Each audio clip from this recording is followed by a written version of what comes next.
오늘 말씀은 이사야서 40장 27절에서 31절 말씀입니다. 야곱아, 어찌하여 내가 말하며 이스라엘아, 내가 이르기를 내 길은 여호와께 숨겨졌으며 내 송사는 내 하나님에게서 벗어난다 하느냐? 너는 알지 못하였느냐? 듣지 못하였느냐?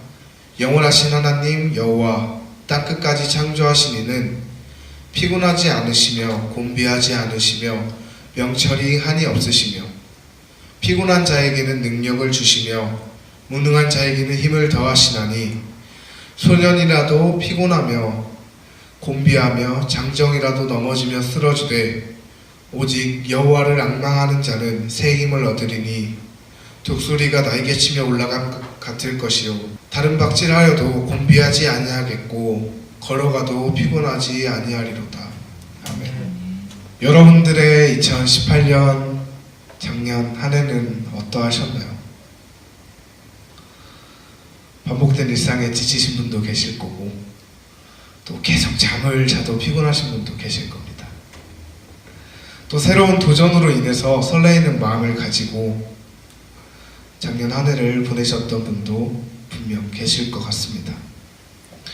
저의 2018년을 잠시 소개해드리면 저는 정말 많이 바빴다고 자부할 수 있습니다. 작년 한 해가 너무 바빴습니다. 뭐 하느라 바빴냐? 1월부터 2월에는 일본 여행을 가기 위해서 아버지 밑에서 일했고요. 3월에는 각종 동아리 행사로 인해서 눈뜰 새 없이 바빴습니다. 4월에는 갑작스럽게 동아리 단장이 되어서 여러 회의에 불려다니기도 했고 5월과 6월에는 운전면허를 따기 위해서 고군분투하였습니다. 7월과 8월에는 많은 사역들로 인해서 방학을 반납하기도 하였습니다. 또 9월에는 갑자기 볼링에 빠져서 라고 하면 안 되겠죠.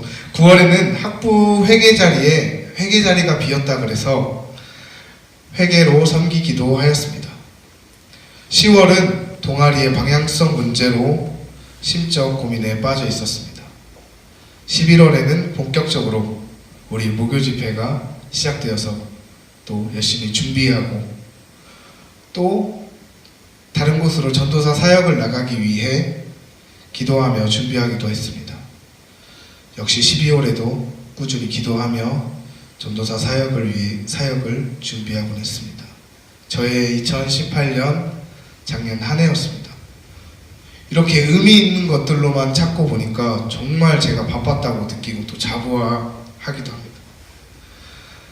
저의 2018년을 다시 소개해드리면 1월과 6월에는 친구들과 놀러 가기 위해서 일을 했어요. 3월에는 친구들을 자주 만나 게임을 했고요. 4월에는 대체로 집에서 보내며 게임을 했습니다. 5월과 6월에는 친구들을 만나서 또 게임을 했고 7월과 8월에는 운전면허를 땄으니 자동차가 생겨서 물놀이도 가고 가까운 군산에 곱창도 먹으러 가고 또 음파라는 곳에 가서 바람도 좀 쐬고 그리고 아주 먼 가평까지 가서 물놀이를 하기도 했습니다. 아까 말씀드린 대로 9월에는 진짜로 볼링에 빠졌습니다. 10월과 11월은 대부분을 볼링과 게임에 소비했고 12월에는 볼링 장비를 맞추고 많은 지출을 하기도 했습니다. 저의 2018년은 어떠셨나요? 많은 일들이 있었고 많은 사건도 있었고 그리고 많이 놀기도 했기 때문에 정말 많이 바쁜 한 해였다고 생각합니다. 연초에는 대부분 새로 다가올 것들을 기대하며 새로운 계획들을 쌓기 마련입니다. 그런데 제가 이렇게 작년을 되돌아보며 말씀드리는 이유는 저는 작년 한 해를 정말 바쁘게 보냈다는 것을 자랑 아닌 자랑을 하고 싶었습니다. 친구들과 어울리며 노느라 바빴고 또 책임 있는 자리에 있기 때문에 바빴습니다. 하지만 저는 그 어떠한 것에도 충실하지 못했습니다. 노는 것에 충실하지도 못했고 책임에 충실하지도 못했고 또 하나님의 사역에 온전히 집중하지도 못했습니다. 여러분들은 작년 한 해 동안 적어도 한 가지엔 충실하셨나요? 먼 미래에 2018년을 떠올린다면 가슴속에 한 가지 남을 만한 추억이나 아니면 의미 있는 시간들이 있으셨나요? 만약 그렇지 않으시다면 다가오는 새해에는 먼 미래에 올 해를 생각했을 때 가장 먼저 생각나는 추억을 만들어 보는 것도 나쁘지 않다고 생각합니다. 여러분들은 저보다 훨씬 의미 있고 뜻깊은 한 해를 보내셨을 거라 생각합니다. 본문으로 돌아가겠습니다. 본문에 나오는 말들은 이사야가 유다의 백성들에게 하는 말입니다. 그런데 여기서 이사야는 어떠한 사람이었을까요? 이사야는 하나님의 말씀을 증거할 때 두려움 없이 선포했던 담대한 사람이었으며 뛰어난 문학적 표현을 통해 성경을 기록한 시인이었습니다. 또 이사야는 박식한 지식과 능력이 있었으며 메시아에 관한 예언을 많이 하여 예언자의 왕이라고도 불렸습니다. 먼저 27절 제가 다시 읽어드리도록 하겠습니다. 야곱아 어찌하여 내가 말하며 이스라엘아 내가 이르기를 내 길은 여호와께 숨겨졌으며 내 송사는 내 하나님께서 벗어난다 하느냐. 이 27절은 이사야가 모든 유다의 백성들에게 의심하는 일과 원망하는 일들을 버리라고 외칩니다. 마치 우리들이 그러한 것처럼 말입니다. 하나님 안에서 양육되고 성장하고 있다가도 세상에서의 일이 조금만 잘 풀리지 않게 되면 금세 하나님을 원망하고 또 의심하는 우리들의 모습처럼 말입니다. 이사야는 이렇게 말합니다. 왜 주께서 너의 사정을 모르시고 하나님께서는 너의 정당한 권리를 지켜주시지 않는다느냐. 그리고 이렇게 덧붙입니다. 28절 말씀인데 제가 읽어드리도록 하겠습니다. 너는 알지 못하였느냐 듣지 못하였느냐 영원하신 하나님 여호와 땅끝까지 창조하신 이는 피곤하지 않으시며 곤비하지 않으시며 명철이 한이 없으시며. 앞에서 설명했듯 이사야는 두려움 없이 하나님의 말씀을 선포했던 담대한 사람입니다. 이사야는 28절에서 하나님의 위대함과 능력을 선포하고 있습니다. 주님은 영원하신 하나님이시다. 땅 끝까지 창조하신 분이시다. 그는 피곤을 느끼지 않으시며 또 지칠 줄 모르시며 그 지혜가 무궁무진하신 분이다. 누가 이사야처럼 하나님의 위대함을 많은 백성들 앞에서 증거할 수 있겠습니까? 누가 또 이사야처럼 하나님의 능력을, 그 위대하신 능력을 담대히 선포할 수 있겠습니까? 고베르 안예랑 간사님께서는 이런 말씀을 자주 하셨습니다.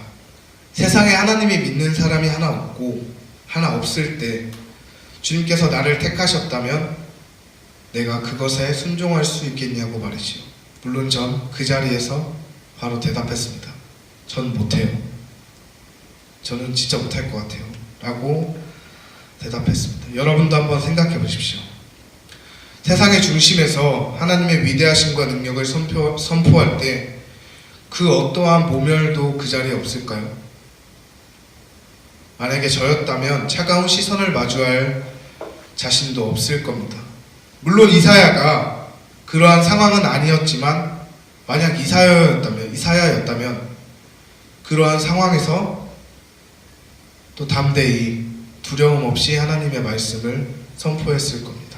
그리고 또 이사야는 하나님의 권위를 선포함과 동시에 유다의 백성들을 위로하고 있습니다.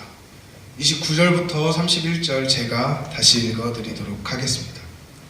피곤한 자에게는 능력을 주시며 무능한 자에게는 힘을 더하시나니 소년이라도 피곤하며 곤비하며 장정이라도 넘어지며 쓰러지되 오직 여호와를 앙망하는 자는 새 힘을 얻으리니 독수리가 날개치며 올라감 같을 것이요 다른 박질하여도 곤비하지 아니하겠고 걸어가도 피곤하지 아니하리로다.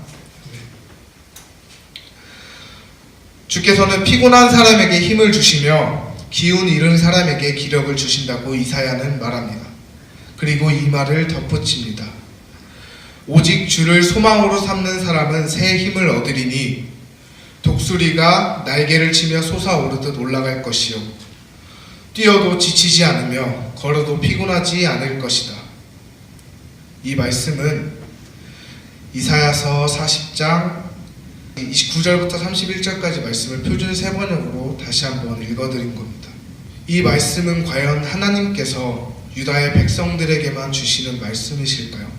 하나님께서는 우리 또한 오직 주를 소망으로 삼으면 새 힘을 얻고 뛰어도 지치지 않고 걸어도 피곤하지 않는 능력을 주실 겁니다.